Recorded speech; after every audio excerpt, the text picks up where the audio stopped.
Hey guys, Eric and Jack here, and at the end of May 2023 our lease is expiring on our home, and as much as we love it out here, we've actually decided to move on and continue traveling in other places.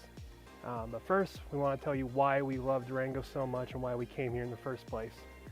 So through and through, the number one reason why we came out here is the geography of the landscape and the recreational opportunities the environment has to offer.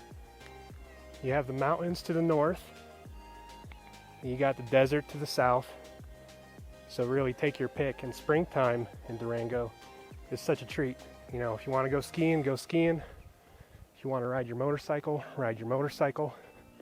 So really take your pick. And today, for example, we're on this hiking trail, which is only a quarter mile away from our home that we're renting here.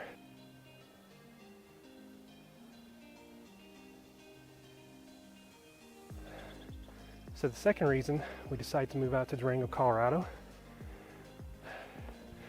was to be with like-minded people that want to go camping, want to go hiking, things like that. And we really didn't get that in Ohio.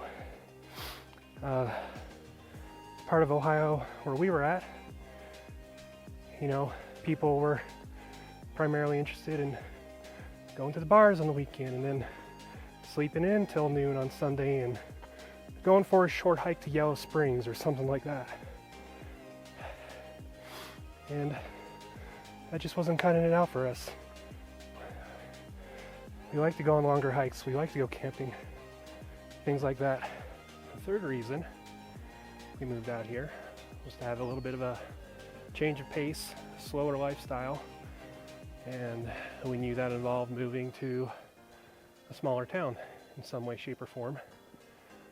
And yeah, there were a lot of mountain towns that we were considering. Almost moved to Flagstaff, Arizona, but yeah, we settled for Durango, and we both got great jobs, and we wanted to be part of our local community with that slower change of pace. And consequently, that slower change of pace has also allowed us to live a healthier lifestyle. I've lost over 30 pounds since moving out here. That's crazy. The fourth reason, and this is an easy one, is all this sunshine. Colorado gets over 300 days of sunshine a year, depending on where you're at. Gotta love it. Now we're going to talk about some of the negatives about living in Durango, Colorado. First and foremost, we didn't realize just how small the town Durango was. You know, it's just a harder lifestyle out here.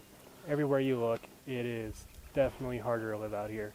It's harder on your vehicles, it's harder to get places, and of course the cost. We knew it was going to be significantly more expensive living out here, but it's really, really up there. You know, Colorado in general, car registration, for example, on the Volvo that we have, car registration was going to be $1,500 for just 1 year. Back in Ohio, we can get a multi-year registration for less than that, so that's pretty wild. Another reason that maybe this isn't the town for us is just the extremes of the people and having two different directions, and we're kind of stuck in the middle. And what I mean by that for myself is you either have the college folk or you have the adults who are having kids, and we're not in either of those kind of categories right now. So we're kind of in the middle of it, and we kind of get lost in that, where it's kind of hard to make friends because we also don't go and party every Friday night. And we also aren't having kids, so we're not making friends that way. So that was kind of a hard part for us, was balancing that.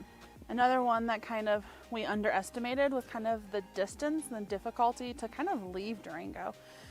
You're kind of stuck in this mountain town, and yeah, there's a couple little towns, other places, but there's not really a big town, and it kind of takes a while. Like Denver's 6.5 hours away, Albuquerque's over 3, and those would be the two biggest kind of towns, cities near us. Yeah, Albuquerque or Santa Fe are much closer than our own state capital. You know, we knew that coming here, but yeah, definitely underestimated how far everything is. So with all that being said, we've decided to, of course, not extend our lease and sell off all of our stuff and travel the country, travel North America on the road. The goal is at least a year, but of course we'll do it for as long as we have fun with it. We've decided to take our 2021 Volvo V60 cross country for this journey. To go cross country is what Jack said. And 3 months ago, I already sold my 2022 Toyota Corolla Cross while the car market was still red hot. And absolutely crazy how well Toyotas and Hondas hold their resale value.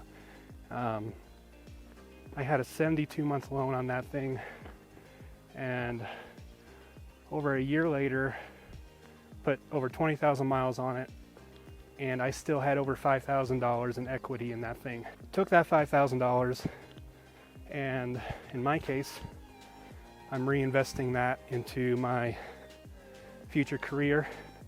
My photography and my videography is no longer going to be a hobby, so I will be a traveling freelance photographer and videographer, which will definitely be a growing process. Have a lot to learn in terms of video, but we're getting there. And very fortunate that